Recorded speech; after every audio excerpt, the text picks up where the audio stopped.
નમસ્તે વિદ્યાર્થી મિત્રો, ધોરણ 11 આર્ટ્સ વિષય તત્વજ્ઞાન એકમ નંબર 4 અર્વાચીન તર્કશાસ્ત્રની દ્રષ્ટિએ સંયુક્ત વિધાન. હવે આપણે ગયા વિડિયો લેક્ચરની અંદર છે એ પ્રતીકો વિશે છે એ માહિતી મેળવી હતી, બરોબર ને?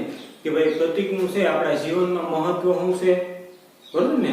પછી પ્રતીકના ફાયદા ક્યાં છે એ ફાયદા વિશે છે આપણે માહિતી મેળવી હતી. હવે પછીનો આપણો મુદ્દો છે કે ભાઈ આપણે છે એ વિધાનો વિશે માહિતી મેળવવાની છે. જો એ એકમની અંદર લખેલું છે કે ભાઈ અર્વાચીન તર્કશાસ્ત્રની દ્રષ્ટિએ સંયુક્ત વિધાન, બરોબર? તો આપણે સંયુક્ત વિધાનો વિશે માહિતી મેળવવાની છે. પણ સંયુક્ત વિધાન એટલે શું એ જાણતા પહેલા આપણે છે એ સાદા વિધાન એટલે શું, બરોબર, એમના વિશે પણ માહિતી મેળવવી જરૂરી છે. તો સાદું વિધાન એટલે શું એ આપણને ખબર હશે તો આપણે છે એ સંયુક્ત વિધાન એટલે શું એ સરળતાથી છે એ કહી શકીએ, બરોબર ને? તો એટલા માટે છે આપણે અહીંયા સાદા વિધાનો અને સંયુક્ત વિધાનો વિશે છે એ માહિતી મેળવી. તો એની અંદર છે એ આપણો હવે પછીનો મુદ્દો કે ભાઈ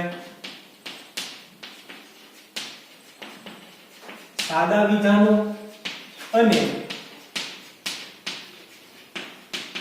સંયુક્ત વિધાન.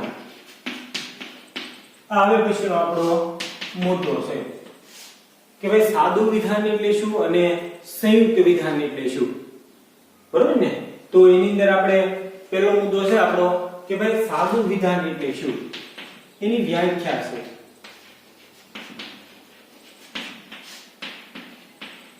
સાદું વિધાન એટલે શું?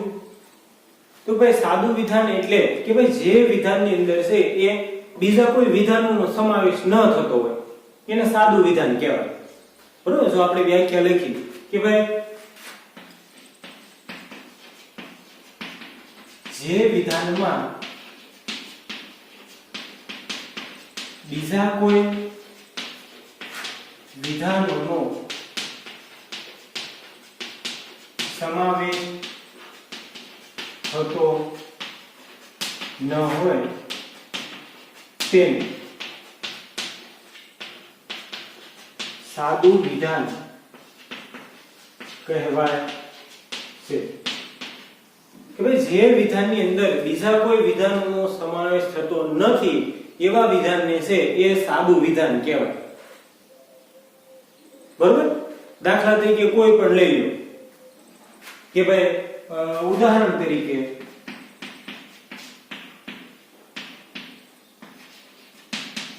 આજે સ્વાતંત્ર્ય દિન છે, આ એનું ઉદાહરણ છે. તો આની અંદર શું છે તો ભાઈ એક જ વિધાન છે, બીજા કોઈ વિધાનનો સમાવેશ થતો નથી, બરોબર? તો આજે સ્વાતંત્ર્ય દિન છે. પછી બીજું ઉદાહરણ લેવું હોય તો ભાઈ શાળામાં ધ્વજ વંદનનો કાર્યક્રમ છે. આ સાદું વિધાન છે. કઈ રીતે? તો ભાઈ આની અંદર બીજું એક વિધાન છે એનો સમાવેશ થયેલો નથી, અથવા તો કોઈ પણ લઈ શકો, બરોબર ને? કે ભાઈ ઉદાહરણ તરીકે મારું નામ દીપકભાઈ છે. આ સાદું વિધાન છે. તો ભાઈ આની અંદર છે એ બીજા કોઈ વિધાનનો સમાવેશ થતો નથી. તો આ સાદા વિધાન વિશે માહિતી મેળવ્યા પછી સંયુક્ત વિધાન એટલે શું એ આપણને આપોઆપ ખબર પડી જાય. કઈ રીતે? તો આ સાદું વિધાન છે ભાઈ એની અંદર છે બીજા એકેય વિધાનોનો સમાવેશ થતો નથી, સાદું વિધાન કહેવાય. તો સંયુક્ત વિધાન એટલે શું? તો ભાઈ સંયુક્ત વિધાન એટલે ભાઈ જે વિધાનની અંદર છે એકથી વધારે સાદા વિધાનોનો સમાવેશ થતો હોય એને સંયુક્ત વિધાન કહેવાય, બરોબર ને? આપણે છે ગુજરાતી ભાષાની અંદર સંયોજકો બની ગયા, બરોબર? નહીં ભણ્યા હોય તો ભણશો. સંયોજકોનું કામ શું? તો ભાઈ વાક્યને જોડવાનું. તો સંયોજકો અને છે, અથવા છે, જો તો અને તો જ, કાં તો, અથવા, આ બધા સંયોજકો છે, એ વાક્યને જોડે. તો ભાઈ જે વિધાનની અંદર છે એ એક અથવા તો વધારે છે એ સાદા વિધાનોનો સમાવેશ થતો હોય એને સંયુક્ત વિધાન કહેવાય. આ આપણે છે અહીંયા સાદા વિધાન વિશે માહિતી મેળવી. તો ભાઈ સાદું વિધાન છે આને કહેવાય. ભાઈ જે વિધાનની અંદર છે એ બીજા કોઈ વિધાનોનો સમાવેશ થતો ન હોય એને સાદું વિધાન છે એ કહેવાય. બરોબર? તો આ જે આપણે ઉદાહરણ લખ્યા એની અંદર બીજા કોઈ વિધાનોનો સમાવેશ નથી, માત્ર એક જ વિધાન છે. ભાઈ પહેલું આ જે સ્વાતંત્ર્ય દિન છે એક જ વિધાન છે, આની અંદર બીજું કોઈ વિધાન છે નહીં. શાળામાં ધ્વજવંદનનો કાર્યક્રમ છે, મારું નામ આ છે તે છે. બરોબર ને? પછી હવે તમે અહીંયા લખો ભાઈ મારું નામ દીપકભાઈ છે અને હું શિક્ષક છું. તો આ પાછું સંયુક્ત વિધાન થાય. કઈ રીતે? તો ભાઈ આની અંદર છે એ બે વિધાનોનો સમાવેશ થયેલો છે. ક્યાં ક્યાં? તો ભાઈ પહેલું વિધાન છે એક તો મારું નામ દીપકભાઈ છે, આ પહેલું વિધાન. બીજું વિધાન હું શિક્ષક છું, આ બીજું વિધાન. તો આ પાછું સંયુક્ત વિધાનનું ઉદાહરણ થઈ જાય. બરોબર ને? તો અહીંયા આપણે છે એ માત્ર સાદા વિધાન વિશે છે માહિતી મેળવવાની હતી, એટલે આની કઈ જરૂર છે નહીં. તો આ બધા છે એ સાદા વિધાનો છે. બરોબર ને? તો આ સાદું વિધાન કમ્પ્લીટ કે ભાઈ જે વિધાનની અંદર છે એ બીજા કોઈ વિધાનોનો સમાવેશ થતો ન હોય એને સાદું વિધાન કહેવાય. એના પછી છે હવે આપણે સંયુક્ત વિધાન વિશે.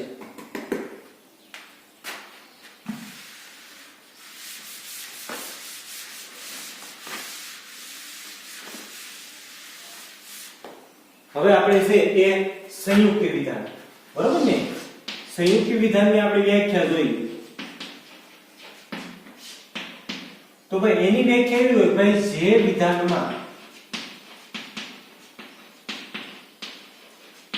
એક કે તેથી વધારે સાદા વિધાનોનો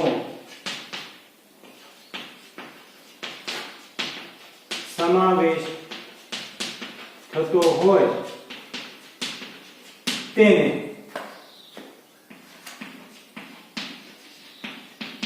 સંયુક્ત વિધાન કહેવાય છે. કે ભાઈ જે વિધાનમાં એક કે તેથી વધારે સાદા વિધાનોનો સમાવેશ થતો. બરોબર ને? સાદું વિધાન એટલે તો ભાઈ જેની અંદર એક જ વિધાન હોય સાદું વિધાન કહેવાય. તો સંયુક્ત વિધાન એટલે તો ભાઈ જે વિધાનની અંદર છે એક કે તેથી વધારે, એક તો હોય જ છે, એક વિધાન હોય તેને સાદું વિધાન કહેવાય. એક કે તેથી વધારે સાદા વિધાનોનો સમાવેશ થતો હોય એ વિધાનને છે એ સંયુક્ત વિધાન કહેવાય. એટલે ભાઈ આ જે સંયુક્ત વિધાન છે એની અંદર બે સાદા વિધાન હોય. બરોબર ને? ઓછામાં ઓછા બે સાદા વિધાન હોય, વધારે કેટલાય હોઈ શકે. બરોબર? પણ અહીંયા આપણે સંયુક્ત વિધાન જોવાનું છે. તો ભાઈ સંયુક્ત વિધાનની અંદર ઓછામાં ઓછા બે સાદા વિધાનો હોય અને આ બે સાદા વિધાનો છે એ સંયોજકો દ્વારા જોડાયેલા હોય છે. બરોબર? આપણે પહેલા વિડિયો લેક્ચર ની અંદર છે આપણે તમને તાર્કિક કારકો વિશે માહિતી આપી હતી કે આપણે તત્વજ્ઞાનની અંદર આ એકમની અંદર છે એ 5 કારકો નો ઉપયોગ કરવાનો છે. એની અંદર સમુચ્ચય હેતુ, નિષેધ હતું, શરતી, દ્વિશરતી અને વિકલ્પ. બરોબર ને? તો આ છે એ સંયુક્ત વિધાનની વ્યાખ્યા છે. તો ભાઈ જે વિધાનમાં એક કે તેથી વધારે સાદા વિધાનોનો સમાવેશ થતો હોય એને છે એ સંયુક્ત વિધાન કહેવાય. દાખલા તરીકે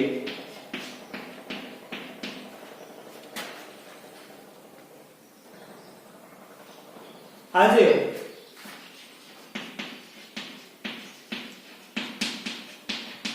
સ્વાતંત્ર્ય દિન છે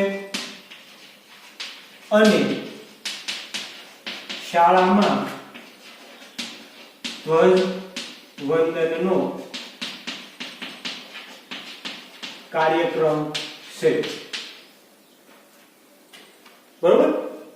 તો આ ઉદાહરણની અંદર શું છે તો ભાઈ આની અંદર બે સાદા વિધાનો છે. હવે જોઈએ તો ભાઈ પહેલું સાદું વિધાન કયું છે તો ભાઈ આજે સ્વાતંત્ર્ય દિન છે.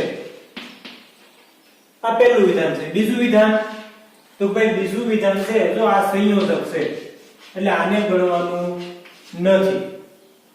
બરોબર? શાળામાં ધ્વજવંદનનો કાર્યક્રમ છે આ બીજું વિધાન.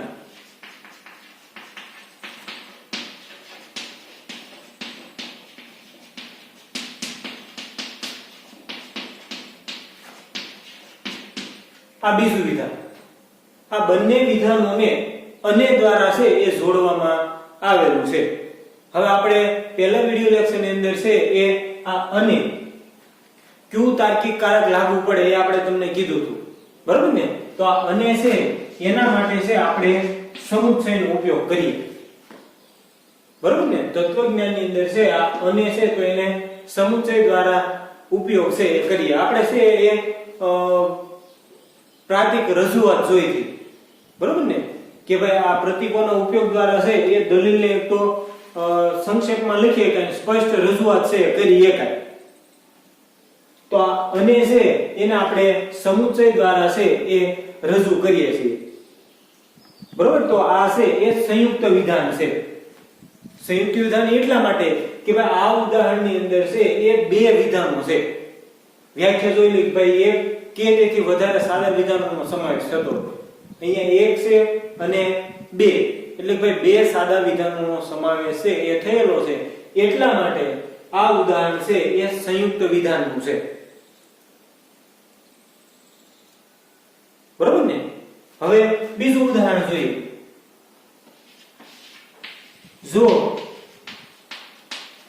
વરસાદ સારો થશે તો પાક સારો થશે. બરોબર ને? આની અંદર આ પણ સંયુક્ત વિધાનનું ઉદાહરણ છે. બરોબર ને? આની અંદર પહેલું વિધાન છે વરસાદ સારો થશે. આ પહેલું સાદું વિધાન અને બીજું છે એ પાક સારો થશે. આ બીજું સાદું વિધાન. બરોબર? એટલે ભાઈ આ ઉદાહરણની અંદર પણ બે સાદા વિધાનોનો સમાવેશ છે એ થયેલો છે. એટલા માટે આ છે એ સંયુક્ત વિધાન છે. હવે આ જો તો દ્વારા છે એ જોડાયેલું વિધાન છે. હવે જો તો માટે આપણે છે તમને કીધું હતું ભાઈ જો તો છે એ શરતી કહેવાય છે. બરોબર ને? આ નિશાની છે અને આને છે એ શરતી કહેવાય. બરોબર? તો ભાઈ જે ઉદાહરણની અંદર છે એ એક અથવા તો વધારે સાદા વિધાનોનો સમાવેશ થતો હોય એને છે એ સંયુક્ત વિધાન તરીકે ઓળખવામાં આવે છે. બરોબર? તો આપણે છે અહીંયા એક તો પેલા સાદું વિધાન જોયું, એમના પછી છે એ સંયુક્ત વિધાન જોયું. બરોબર ને? તો ભાઈ સાદું વિધાન છે એ કોને કહેવાય તો ભાઈ જે વિધાનની અંદર છે એ બીજા કોઈ વિધાનોનો સમાવેશ થતો ન હોય એને સાદું વિધાન કહેવાય. એટલે ભાઈ જે વિધાનની અંદર એકે સંયોજકનો ઉપયોગ થયેલો ન હોય તો એને છે એ સાદું વિધાન કહેવાય એમ પણ કહી શકાય. બીજું આપણે સંયુક્ત વિધાન જોયું ભાઈ જે વિધાનની અંદર છે એક કે તેથી વધારે સાદા વિધાનોનો સમાવેશ થતો હોય એને સંયુક્ત વિધાન છે એ કહેવાય છે. બરોબર? તો અહીંયા આપણે છે એ સંયુક્ત વિધાનના ઉદાહરણ જોઈએ. જો આપણે છે અહીંયા એક બીજી માહિતી મેળવી લઈએ.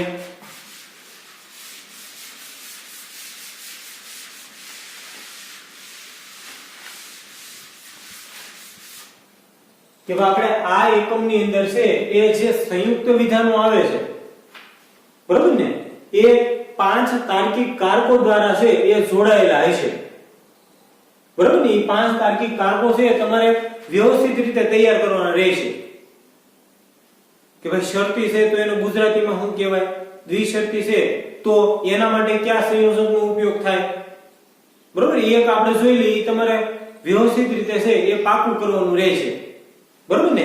એની અંદર દાખલા તરીકે પહેલું છે તો એની અંદર છે એ શરૂઆતમાં વિધાન આવશે. બરોબર ને? પછી નહીં અથવા તો નથી સંયોજક આવશે. હવે એની રજૂઆત છે એ નિષેધ દ્વારા. બરોબર ને? આ છે આપણે નિષેધ. બરોબર? પછી બીજું છે એની અંદર પહેલા વિધાન આવશે, પછી અન્ય આવશે અને પાછું એક વિધાન આવશે. બરોબર ને? પછી પૂર્ણ વિરામ. તો એને છે એ સમુચ્ચય. બરોબર? પછી ત્રીજું છે કાં તો આવશે, પછી વિધાન આવશે, પછી અથવા આવશે અને પછી વિધાન આવશે, પછી પૂર્ણ વિરામ. તો એને છે એ વિકલ્પન વી. બરોબર? પછી ચોથું છે જો આવશે, પછી વિધાન આવશે, પછી તો આવશે અને પાછું વિધાન અને પૂર્ણ વિરામ. તો એને છે આપણે શરતી. શરતી દ્વારા છે એ દર્શાવી શકાય.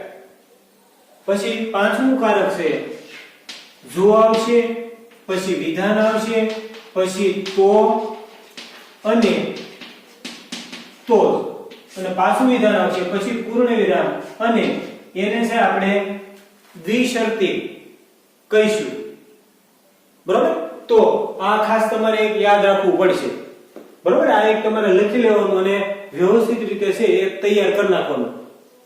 આપણે આ એકમની અંદર જે સંયુક્ત વિધાનો ભણવાના છે એ સંયુક્ત વિધાનો આ કારકો દ્વારા છે એ જોડાયેલા હશે.